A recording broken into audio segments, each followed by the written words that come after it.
There is a lot more to mental health than tapping. Of course, when you live an EFT lifestyle, when you're a tapper, when you're immersed in the EFT world, it is a huge part of how you take care of your emotional well-being. And we all know that no matter how dark things can feel, tapping always helps lighten things up. It may not always completely dispel things, it may not solve the problem, but it always somehow improves our perspective and lightens our outlook. And we know that blood flows and back into the prefrontal cortex, where we can think now. We can pull in our executive functioning skills, and we recognize we have choice in things. So that works really well. But as my September walkabout, I call it, comes to an end, I've sort of been on a bit of a walkabout for almost a month now, and I've been out to the East Coast and observed a hurricane up pretty close and personal. And I've met a few people in different communities. I've slept in a tent, I've slept in a hotel room, I've bunked in with family, and a beautiful cottage by the ocean that then had to endure this hurricane. And I've driven through a lot of communities and villages as I've traveled out east and back, and I'm recognizing certain communities have got it nailed down and others don't. And a huge part of the citizens' mental health involves important things like safe bike paths, not just the edge of the road where you're driving over sewer grates and roadkill, but clean, well-maintained, separate bike paths, parks, big parks with chairs like this, permanently installed lounging chairs and benches, and big trees all around, playgrounds, splash pads for the kids so their mental health is addressed. Places outdoors where people can exercise easily, where they can climb, even adults can climb, where people can sit and socialize, even if they're frail or elderly, or they're in a wheelchair or use a cane. Is there a place outdoors for people? Is there an easy way, a place where they can sit and have a picnic in a clean area, clean park, right? Where the garbage is picked up daily and the furniture's cleaned regularly. Does a community put emphasis on maintaining and even improving their parks, their swimming pools, their community centers, their libraries? Gosh, is there easy access? So I'm encouraging people, when you're living in a community or considering moving to a community or considering moving from one neighborhood to another, pay extra special attention to where are the bus stops? Are there accessibility taxis available? Where are the bike paths? What are the speed limits in my neighborhood? Is it safe to walk? I remember my parents buying a beautiful country property that they lived in for 20 years, but they didn't feel safe to walk on the road because people would drive their pickup trucks so fast around bends that they could easily get hit.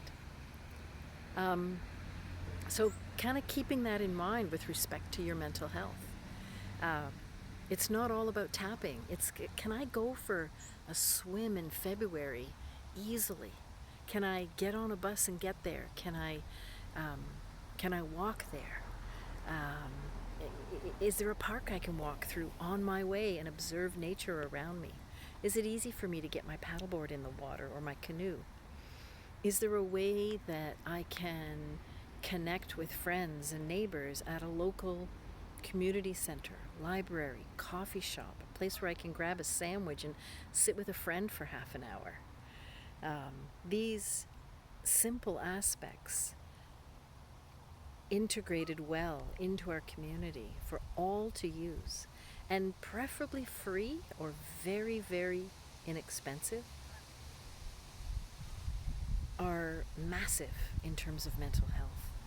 We know this. We know that socializing with others, not being isolated, being able to be connected to nature all year round is vitally important to our mental health. And perhaps if we paid more attention to integrating these kinds of facilities and services in our communities, there would be fewer people struggling so bad, so desperate that they're ending their lives or they're ending other people's lives. Perhaps if they had more time sitting under a big tree or watching, the kids skateboard in the local skate park, that they would reflect that there is something to live for and that maybe they don't want to hurt people. They don't want to hurt other people because they're in so much pain themselves.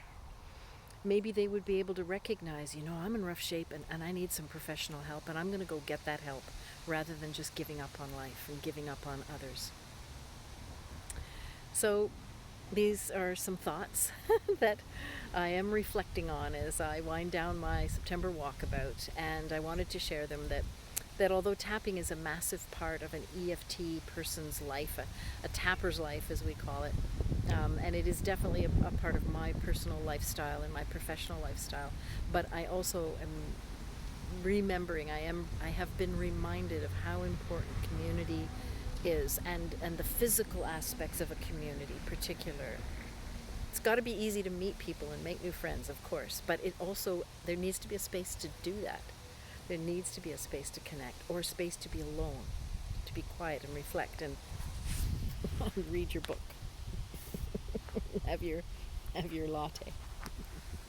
So I'm Susan Bushell, sitting beside the St. Lawrence in Pointe Claire, Quebec. I am an energy therapist. I have been teaching, training, and mentoring EFT students since about 2009. I've been in private practice since 2003. I do one-on-one session work, both in person and online, 3 days a week. And I will be back in the office on October 3rd. This is 2022, so October 3rd I'm back in the office. I have an online scheduler on my website if you're interested in booking a session, and if you're interested in learning how to tap, bringing tapping into your personal life or your professional life, or preferably both. The workshops page, combined levels 1 and 2 workshops page, is where you're going to find all the information and the syllabus and the registration links. I do have 4 spaces left for an in-person training October 22nd to the 25th, and I have an online training, I can't remember the dates, but an online training in November. So everything's on the website, freeyouremotions.com. And this is Susan Bushell sitting beside the beautiful, majestic St. Lawrence in near Montreal, Quebec. Bye for now.